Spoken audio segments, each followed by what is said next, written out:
Barakatah Yahweh, Barakatah Yahweh Shai, call Halayim La Yahweh, Bahashem Yahweh Shai, Bahashem Akakwadash. Double honor to the apostles and elders of Great Millstone that rule well.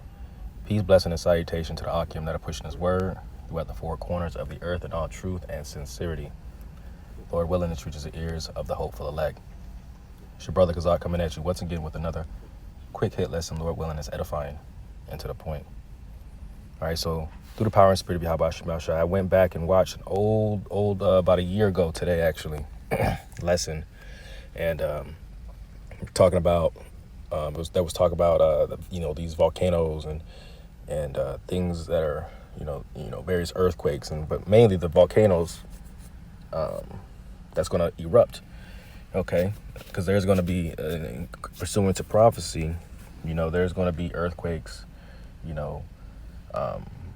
eruptions, volcano eruptions, things of that nature. These things, that's the Lord visiting this place, man, and showing his wrath. Okay, but if you type in Mount Fuji, okay, right, Mount Fuji with the cloud, this is what it looks like, okay? So as I'm going through and I'm looking at these images and I'm like, there's no way that these are clouds. I mean, yeah, they're clouds, but when you're in the know of what this here looks like, man, you know what it is, okay? You know what this is. This is not your ordinary cloud, man. These look like chariots, man. Okay? They look like chariots. So let's look up the proper scientific term, as Esau likes to put it. It's the lenticular cloud. Okay, it says lenticular clouds are stationary clouds that form mostly in the troposphere, typically in parallel alignment to the wind direction. They are often comparable in appearance to a lens or a saucer. Nacreous clouds that form in the lower stratosphere sometimes have lenticular shapes. Okay, so if you go click images on lenticular clouds, what does that look like to you? Okay, and we believe through the spirit that these here are UFOs, so-called UFOs, rather. They're really identified flying objects. We really know them as the Chariots of the Lord. Okay, you see? But let me get out some scriptures, man.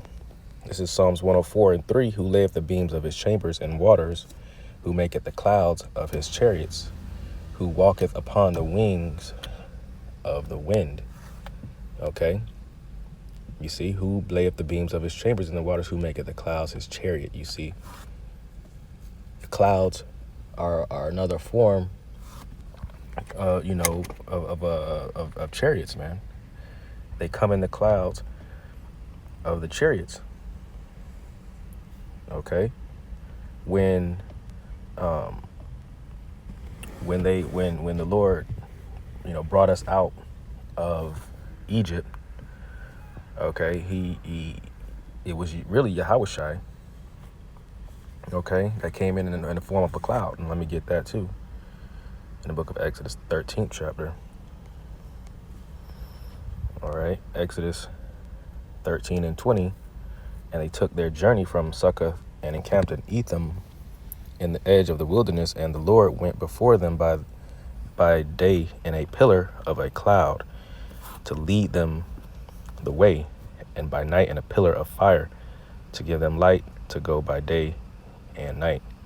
He took not away the pillar of cloud by day, nor the pillar of the fire by night from before the people. And that was Yahweh Shai. Okay, coming in the form of his chariot. Okay, helping us, guiding us through the through the wilderness. You see? Let me get Isaiah 19:1.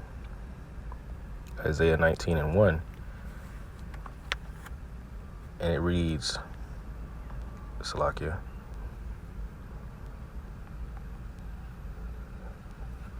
Okay.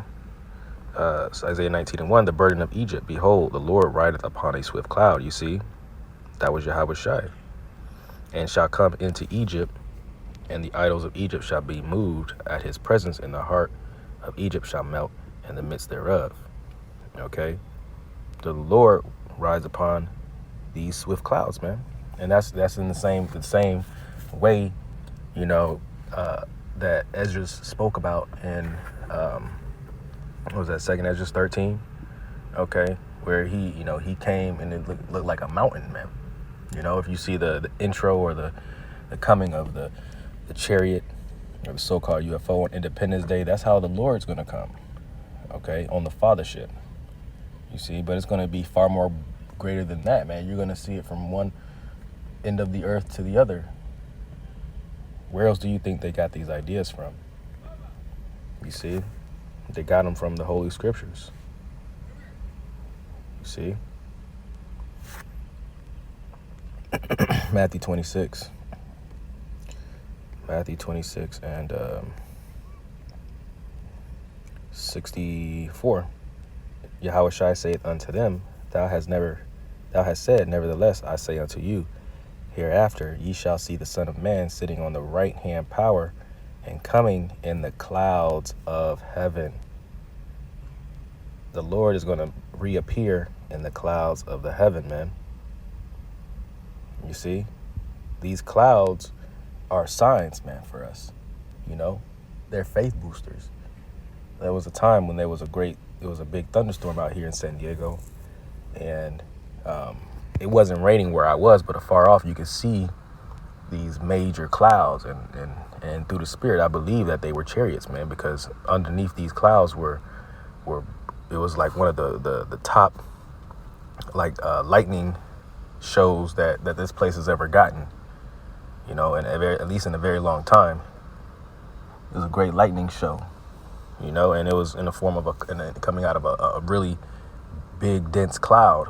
And me, you know, having this truth, this understanding through the Spirit, I believed it was definitely a chariot, man, you know, coming and examining this place, because the eyes of the Lord are upon the sinful kingdom, man. You see, and people were outside, you know, either scared or you know, excited. But needless to say, man, those were the angels. Okay, in the same way that he left, okay, which was beamed up. Okay, he was beamed up in a chariot, probably in the form of a cloud. It's the same way he's going to return, pursuant to Revelations, the first chapter. Let me get it. Revelation chapter 7, 1 and verse 7. Behold, he cometh with clouds, and every eye shall see him, and they also which pierced him, and all the kindreds of the earth shall wail because of him, even so, Amen. You see? So the Lord, he's going to come back in a swift cloud, man. Okay? In the same way that he left is the same way he's going to return. You see? Let me get the book of Daniel, chapter 7 and verse 13. I saw in the night visions, and behold, one like the Son of Man came with the clouds of heaven, and came to the Ancient of Days, and they brought him near before him. You see, once again, referring to he coming in the clouds of heaven, man. You see, let's get another one, because it just keeps going, man. Matthew 24 and 20.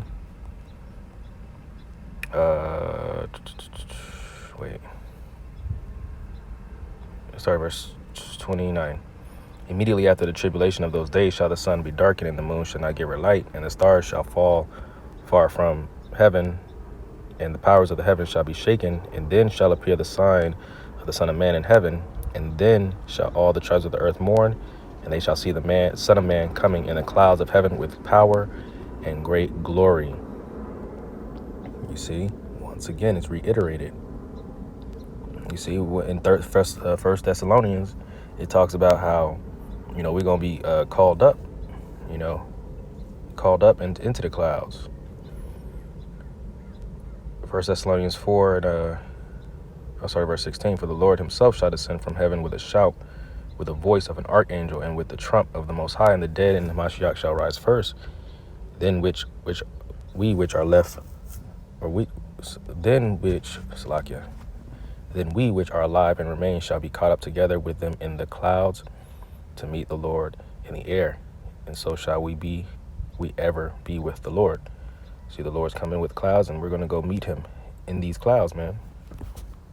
Okay, so just as it looks, these lenticular clouds, okay, these are chariots, man. These are chariots of Yahweh Shem Shai. You see? But that was pretty much the point. Look at this. It was in Brazil. Okay, that's definitely a chariot. Look at these images, these rainbow chariots, man. It's beautiful, man. That was pretty much the point. A Lord willing, this lesson was quick and, edifying, to the flock.